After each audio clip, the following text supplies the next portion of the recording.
মধ্যপৌষের শীতের তীব্রতায় কাঁপছে পুরো উত্তরাঞ্চল। চরম দুর্ভোগে শ্রমজীবীরা, বাড়ছে ঠান্ডাজনিত রোগবালাই। সোমবার পঞ্চগড়ে দেশের সর্বনিম্ন 12 ডিগ্রি সেলসিয়াস তাপমাত্রা রেকর্ড করা হয়েছে। বিস্তারিত ডেস্ক রিপোর্টে। শীতের জেলা পঞ্চগড়ে চলছে ঘন কুয়াশার দাপট। রাত গভীর হবার সাথে সাথে বৃষ্টির মতো ঝরছে কুয়াশা। হাড় কাঁপানো শীতে আয় রোজগার কমে গেছে দিন মজুরদের। খেটে খাওয়া মানুষগুলো চরম দুর্ভোগে। রংপুরে ঘন কুয়াশার চাদরে ঢেকে থাকছে পথঘাট, সূর্যের দেখা নেই। গত 6 দিন ধরে হিম শীতল বাতাসে কাবু হয়ে পড়েছে মানুষজন, পশু পাখি। সোমবার রংপুর আবহাওয়া অধিদপ্তর সর্বনিম্ন তাপমাত্রা রেকর্ড করেছে 13 ডিগ্রি সেলসিয়াস।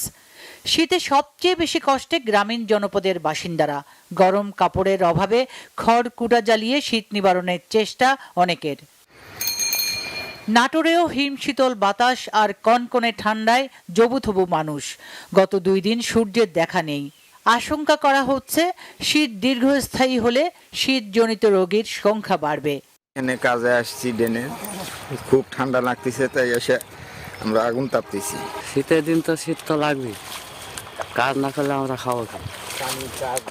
পানির কাজ তার মধ্যে প্রচণ্ড শীত এবং উত্তরের একটা বাতাস হচ্ছে উত্তরাঞ্চলের।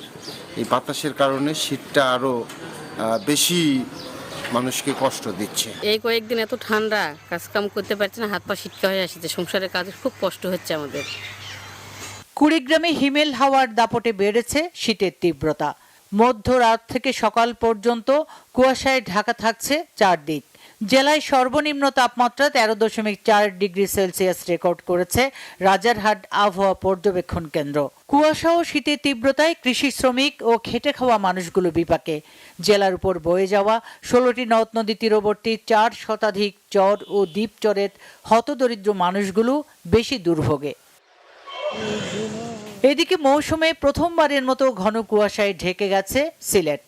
সকাল থেকেই সূর্যের দেখা নেই। দুপুর পর্যন্ত নগরীয় আশপাশের এলাকায় ঘন কুয়াশা ঝরছে। জনজীবনে নেমে এসেছে স্থবিরতা।